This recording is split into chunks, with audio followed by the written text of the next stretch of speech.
Tonight, it's important to understand monetary policy and how it affects all of us as consumers. Our guest today is Pedro Antunes, the Chief Economist with the Conference Board of Canada. I'd like to take this opportunity to wish you, Pedro, a Happy New Year and Feliz Ano Novo. Well, Happy New Year to you too. Antunes, it's very nice to be back on the show, and Happy New Year to all the listeners. I wish everyone good health, especially given how our healthcare system is strained these days. So good health for everyone, much success in 2026. Pedro, the Bank of Canada sets policy rates to meet inflation growth targets. How do recent and expected changes reflect the current economic environment? And what is the Bank of Canada's main goal for 2026? Yeah, it's let me start with the last part of that question. Obviously, the Bank of Canada's main goal is what they call price stability, and what that means is that they're looking to get inflation, and that is the change in prices, to stabilize at between their targets of between 1% and 3%. And as your listeners may know, we have gotten inflation within that band. So the bank is feeling very confident, very pleased with the fact that they had raised interest rates over the last number of years. And in fact, since 2022 through 23 and 24, we saw very high interest rates from the Bank of Canada, trying to slow economic activity, slow consumer spending is essentially what they're trying to do, to take pressure off prices and bring inflation back under control. So, whether or not you agree with that policy, that's what happened. That's what transpired. Interest rates have now settled. In fact, the bank rate is what the central bank charges to other chartered banks in Canada. So it's a very, very short rate. It's what I mean by short rate, it's borrowing on a daily basis. And that rate is set right now at an annual pace or an annual rate of about 2.25%. What does that mean for us? Well, we can't borrow from the central bank. We borrow from the chartered banks. So it does influence the cost of funds, and it does help the chartered banks get some of their lending rates down further. So that's what's happened over the last year. We've seen essentially mortgage rates and some of the other rates, prime rate, for example, some of the rates that consumers borrow at coming down from their peaks that we saw perhaps in mid-2023, coming down from those levels and helping us, with slightly easier financing costs. Okay, and monetary policy affects borrowing costs, essentially mortgages and savings for the average consumer. How might the bank's decision this year influence household spending, debt, and financial well-being of consumers? Yeah, I think it's important to kind of point out that I think the bank is pretty happy with where the short-term rate is right now. In other words, they're happy that they got inflation back within the target band. The economy is not doing too badly. I mean, it's not great. It's not a great outlook that we have for economic growth overall for 2026. But the sense is that the economy will kind of hold together, put along at a slow pace, given all the uncertainty and chaos really created not only for Canada, but globally by U.S. policies. So in that kind of environment where we don't see a big, kind of a collapse in economic activity, we expect that the Bank of Canada will hold rates where they are. Now, what does that mean for consumers and the cost of borrowing for mortgages and for other longer term terms that we may be looking for? Well, I'm afraid that essentially what we're going to see is those rates pretty much staying where they are, and that is. Essentially the Bank of Canada has lowered the short-term rates, but when we look at longer terms, those rates haven't come down nearly as much. So if you're looking at mortgage rates right now, you're probably looking at rates that are around 4%.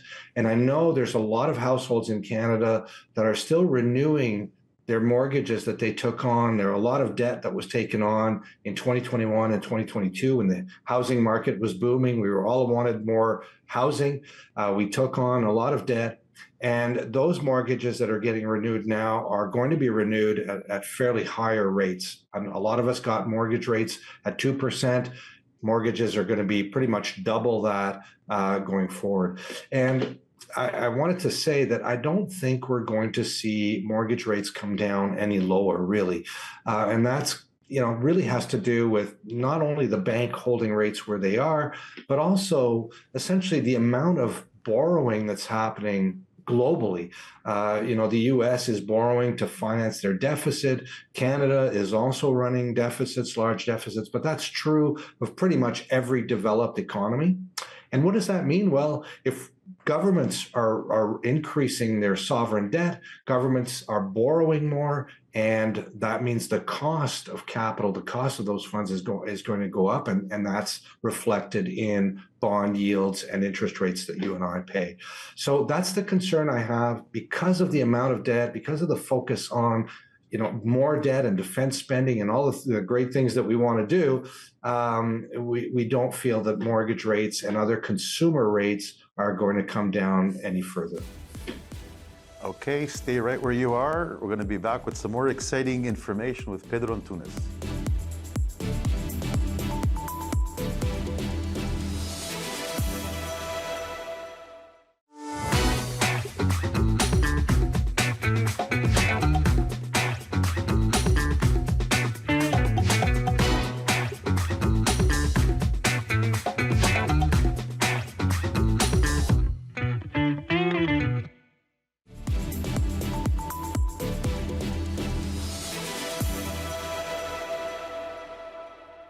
Welcome back to the second part of Ponto, Económico. Our guest is Pedro Antunes, Chief Economist of the Conference Board of Canada. And the first part was a very interesting conversation. We're going to continue that, and hopefully you're enjoying the program. Pedro, how do falling and rising rates, interest rates, affect the different types of households, such as homeowners with mortgages versus renters and seniors on fixed income? Because this is the talk of the water cooler once again, and it really impacts everybody on a day-to-day basis. Can you elaborate a little bit on this?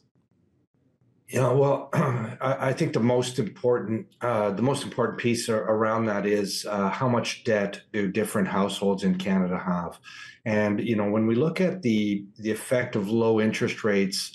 Essentially, they have supported a lot of housing activity, a lot of investment in housing, and that has supported essentially an increase in home prices, certainly over the last number of years, perhaps not so much recently, but certainly since the pandemic hit, we've seen home prices in Canada really increase, and that's made housing less affordable.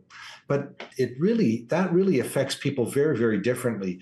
If you're a long-established homeowner, you don't have a big mortgage, or you have no mortgage at all, then the increase in the value of your home is essentially an increase in your net worth and your value, your wealth, and the value of all your assets, and that's certainly a positive. So for some households in Canada, typically older, more higher income households, these are the households that are benefiting from low interest rates and the appreciation in the value of housing. As interest rates come up as well, they have less of an impact on those households that do have that, lesser mortgages or smaller mortgages. When we think of younger households, especially households that may not have gotten into the housing market already, they're now facing high affordability, difficult affordability, because home prices have come up substantially, and mortgage rates, as I mentioned, are now up. Well, they're nowhere up as high as they were in the 80s and early 90s. But certainly mortgage rates are much higher than what we saw, let's say, over the last 15 years and even through the pandemic. So that's a challenge for younger households getting into the housing market.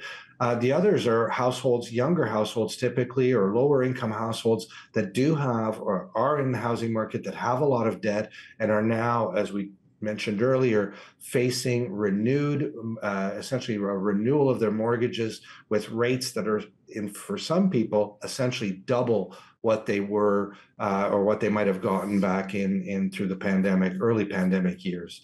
So we're really quite worried about the strain and stress that these mortgage renewals are going to have. And again, I'm going to mostly younger households that have taken on debt. I think they're going to see some challenges going forward. And we're already seeing some of those in terms of lower consumer spending, et cetera. Exactly. That my segue into consumers are going to have a lot less disposable income, meaning that they're going to be spending a lot less in stores, in restaurants, and so on and so forth, which has another impact on the economy. Yeah, I think there's definitely a dichotomy that's happening here with younger households and older households and higher income versus lower income households. You can cut across those and see some of the issues. We keep hearing, especially in the U.S., about what's called a K-shaped economy, and that sounds a little weird, but what it means is that you think of the upper arm of the K being reflected in essentially the economic situation for those higher income households, those especially households that have assets not only in their home but have assets in terms of their financial assets. For example, if people are in the stock market, that's done really, really well over the last year throughout 2025, and that's added to household wealth for those established homeowners and higher income households. The lower arm of the K, that reflects what's happening with, again, younger households and lower income households in that respect. So more challenges with respect to the higher interest rates taking a toll on, as you mentioned, their disposable income. We're looking at softer consumer spending going forward. And I talk about the U.S. because it's a much more marked divergence in the U.S. economy. In Canada, we have a little more social, social programs, higher taxes that help balance that dichotomy. But still, I think the big challenge is going to be this year for a lot of younger households that are facing these higher financing costs and are going to be spending less on a lot of items. And we typically think of, when you're spending on your rent and when you're spending on your food and the necessities of life, that tends to be very stable. It's more around, as you mentioned, the type of spending that we do in terms of going out to restaurants, movie theaters, that discretionary spending, as we might say. Those are the items that are going to see kind of weaker growth. In fact, we've already seen some declines in overall consumer spending related to these pressures. So in other words, it's going to be an interesting 2026. Pedro, I want to thank you so much for joining us again. It's always interesting to speak with you. And I look forward to some other programs here in the future. And muito obrigado. Faz-me um grande prazer. Até à próxima, então. Para vocês em casa, espero que vocês gostaram desse programa. É sempre um prazer fazer companhia. E até a próxima oportunidade. Boa noite.